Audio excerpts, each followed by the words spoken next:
Saudara, deal Presiden Amerika Serikat Donald Trump sepakat kasih tarif barang asal Indonesia yang akan masuk ke Amerika Serikat sebesar 19%. Ini lebih rendah dari ancaman pertama, yaitu 32%, bahkan lebih kecil dari Vietnam. Trump bilang sudah sepakat dengan Presiden Prabowo Subianto. Sebagai gantinya ada kesepakatan yang menguntungkan AS. Trump akan mendapat akses penuh ke Indonesia yang sebelumnya tidak pernah tercapai. Barang asal Amerika Serikat yang masuk ke Indonesia tidak dikenakan tarif impor alias 0%. So we made a deal with Indonesia. I spoke to their really great president, very popular, very strong, smart. And we made the deal. We have full access to Indonesia, everything. As you know, Indonesia is very strong on copper, but we have full access to everything. We will pay no tariffs. So they are giving us access into Indonesia, which we never had. That's probably the biggest part of the deal. And the other part is they are going to pay 19%, and we are going to pay nothing. I think it's a good deal for both parties. But we will have full access into Indonesia. And we have a couple of those deals that are going to be announced. India basically is working along that same line. We're going to have access into India. And you have to understand, we had no access into any of these countries. Our people couldn't go in. And now we're getting access because of what we're doing with the tariffs. Menko Perekonomian Erlangga Hartarto bilang pertemuannya dengan delegasi Amerika Serikat terakhir hanya sekedar melengkapi dokumen. Indonesia sepakat akan membeli komoditas dari Donald Trump. Kemarin melengkapi dokumen saja, karena yang kita tawarkan sudah melebihi daripada trade deficit. Bisa dijelaskan kembali Pak tawaran kita, Pak? Poin-poin penting tawaran kita. Nah, tawaran kita kan pertama tentu istilah Presiden pakpok. Jadi kita defisit 19 billion, kita beli barang dari dia 34 billion. Dagang, energi kita beli 15 billion, agriculture 4,5. Itu sebetulnya sudah selesai. Tapi kita ada investasi untuk blue ammonia oleh Indorama. Berikutnya Saudara, Ketua Dewan Penasehat Kadin sekaligus adik Presiden Prabowo Subianto yaitu Hashim Joyo Hadikusumo bilang Indonesia tidak pernah bersikap konfrontatif terhadap tekanan asing. Pak Prabowo sifatnya bukan konfrontatif. Ya. Pak Prabowo selalu cari solusi untuk kesepakatan. Ya. So masing-masing harus kompromi. Ya, Pak Prabowo orangnya yang bersedia kompromi. Jangan kompromi. Saya kira sikap kompromi win-win. Kalau sudah ada kesepakatan, dua-duanya senang, dua-duanya pun. Jangan ada kesepakatan di mana satu puas, yang satu dendam. Ya harus merangkul. Lantas apa dampaknya bagi Indonesia dan apa interpretasi atas pernyataan Trump bagi Indonesia? Kompas Bisnis akan tanya ke Kepala Ekonom BCA David Sumual. Selamat pagi Pak David. Selamat pagi Mbak Okta. Pak David, pengumuman tarif 19% masih baru banget nih. Ini lebih rendah dari Vietnam 20%, bahkan jauh lebih kecil dari ancaman yang pertama 32% buat Indonesia. Jadi siapa yang selamat Pak?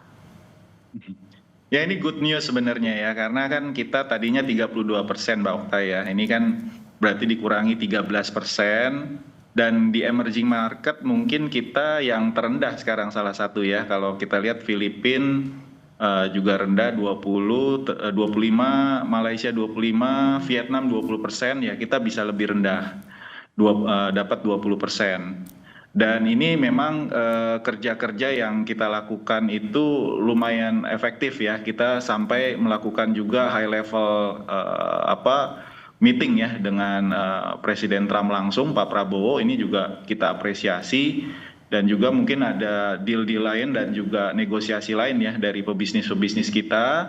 Sehingga juga akhirnya kita masih ada akses ke pasar Amerika Serikat dengan tarif yang relatif lebih murah lah dibandingkan dengan negara-negara lain. Dan terutama yang kita khawatir ini kan yang terkait dengan yang labor intensif ya. Yang seperti saya katakan beberapa waktu lalu. Kita khawatir kalau yang labor intensif ini tarifnya lebih mahal dari negara-negara pesaing ya. Kalau tarif lebih mahal tentunya produk kita sulit bersaing di Amerika Serikat dan ini tentu akan mengganggu daya beli pekerja kita juga yang bekerja di sektor-sektor yang labor intensif tersebut, Mbak Okta.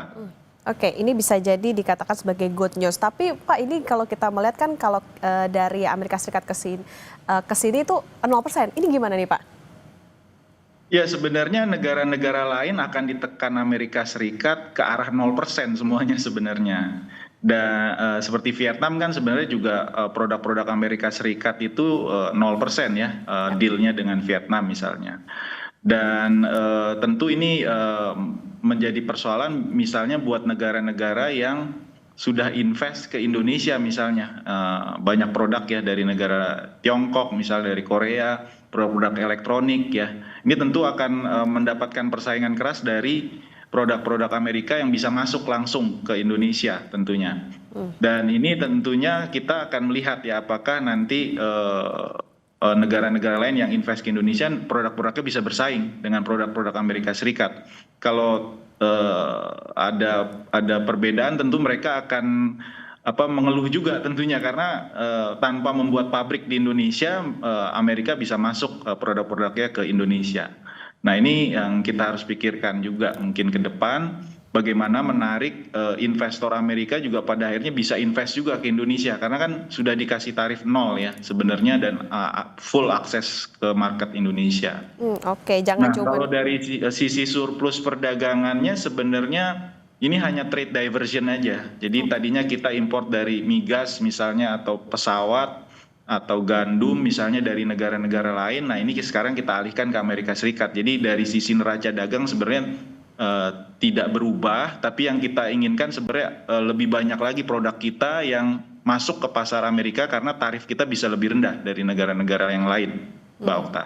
Oke, itu jadi catatan juga nih bagi pemerintah untuk memikirkan jangan sampai mereka cuma kirim barang aja tapi juga bisa menarik investasi langsung di dalam negeri. Betul. Pak David, kita sedikit mundur ke pertanyaan basic. Jadi sebenarnya tarif baru ini naik dari tarif yang sudah berlaku yaitu Generalized System of Preference alias GSP kan dari 0 ke 19% itu? Ya dulu memang banyak negara-negara emerging, negara berkembang yang mendapatkan fasilitas GSP. Generalized System Preference. Ini semacam fasilitas untuk masuk ke pasar Amerika dengan tarif rendah atau bahkan zero ya.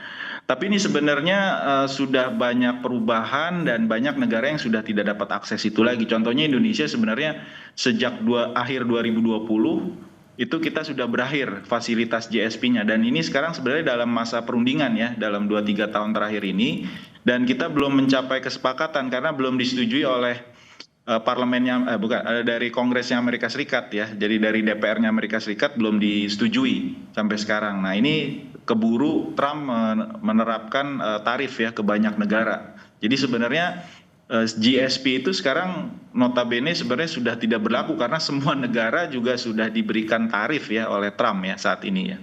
Oke, Pak David, kalau kita kembali ke yang awal tadi, kalau misalnya barang-barang kita bisa dikatakan karena tadi tarifnya lebih rendah dibandingkan dengan negara-negara pesaingnya lagi dan bisa lebih bersaing gitu di Amerika Serikat. Nah, apa kabar surplus dagang kita nanti, Pak?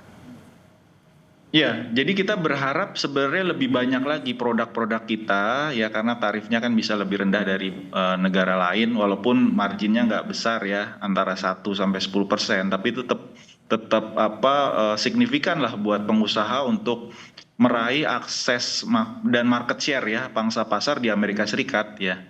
Kalau dari sisi surplus ya saya bilang tadi sebenarnya ini hanya import kan kita akan jauh lebih besar dari Amerika Serikat tentunya ya untuk produk-produk tertentu yang kita sudah komit untuk beli dari Amerika Serikat kan disebutkan oleh Pak Airlangga misalnya terkait dengan migas, gandum ya. Itu kan kita akan import lebih banyak. Tapi ini lebih kepada trade diversion. Jadi mungkin akan berpengaruh ke negara-negara yang biasa kita import barangnya sebelumnya. Misalnya tadi gandum, misalnya dari Australia, atau dari Amerika Latin, atau misalnya produk-produk lain, pesawat. Nah itu hanya beralih aja sebenarnya. Jadi yang kita inginkan justru karena kita ada akses dengan tarif yang relatif lebih rendah, harapannya untuk yang labor intensif ini kita bisa lebih kuat lagi ekspornya ke Amerika Serikat, mengambil pangsa dari negara-negara lain yang tarifnya lebih tinggi ya.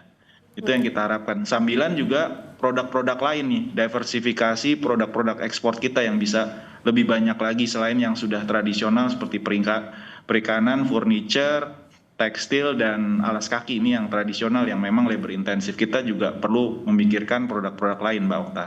Oke, bisa dipikirkan soal bagaimana mengekspansi pasar, jadi tidak bergantung ke pasar Amerika saja. Pak David, yang menarik, Trump bilang Amerika dapat akses penuh. Apa sih Pak ini maknanya? Ya ini retorika aja sebenarnya. Retorika dari Trump ya. Ini biasa kan kita lihat dari surat-suratnya, dari pernyataannya, emang gaya berbicaranya seperti itu. Jadi sebenarnya ya artinya ya produk-produk Amerika Serikat sekarang bersaing dengan produk-produk dari negara lain. Tapi negara lain harusnya bisa mendapatkan juga keuntungan karena mereka sudah berinvestasi juga di Indonesia kan, produk-produknya harusnya harganya juga bisa bersaing dengan produk-produk Amerika Serikat walaupun diberikan tarif 0% kan ya. Jadi tetap saja mereka harus bersaing dengan produk-produk lain, dan sambilan juga sebenarnya yang kita pinginkan sebenarnya dari Amerika itu juga sebenarnya investasi ya. Kita berharap ada investasi juga karena mereka juga kan sudah dapat akses pasar ya ke Indonesia. Oke, jangan cuma soal tarif aja ya Pak ya, tapi harus bisa investasi juga dong di Indonesia. Oke, Pak David, Trump juga bilang Indonesia ini sangat kuat dalam urusan tembaga. Meskipun kita bisa dikatakan bukan pemasok utama ya Pak, mungkin bisa kalah gitu dengan Chili maupun juga Kanada. Nah, tapi kita juga punya Freeport. Apa maknanya Pak? Ya ini sebenarnya kita ya salah satu produsen terbesar tembaga ya, selain Chili, Peru ya. Tapi memang kita kan berharap ke arah downstreamingnya. Jadi berharap dari Amerika itu juga masuk ke hilir ya. Jadi bukan hanya di hulunya.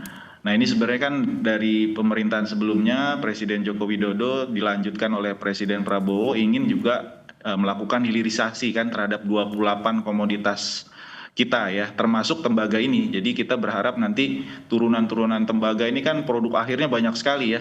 Mulai dari elektronik, kabel, dan seterusnya ini juga bisa invest di Indonesia juga, bukan hanya dari sisi bahan mentahnya tembaga saja ya. Jadi kita juga berharap juga produk-produk mineral yang lain ini banyak yang belum tereksplor sebenarnya di Indonesia ini. Yang saya tahu banyak cadangan rare earth kita juga yang belum tereksplor di Sumatera, di pulau-pulau lain ini juga bisa ada investor yang masuk juga karena ini biaya investasi besar sekali ya yang membutuhkan investasi yang signifikan dari negara-negara yang punya modal besar ya, termasuk dari Amerika Serikat. Oke, ini juga perlu diperhatikan bagi pemerintah. Jadi PR tidak hanya berhenti soal bagaimana deal tarifnya bisa lebih rendah, tapi juga tadi bagaimana memperluas pasar, tidak hanya bergantung ke Amerika Serikat saja, tapi juga tadi penguatan dari sisi ekspor kita ke Amerika maupun juga ke di komoditas lain juga. Terima kasih Kepala Ekonom BCA Pak David Sumual sudah bersama di Kompas Bisnis. Ya, terima kasih Mbak Okta.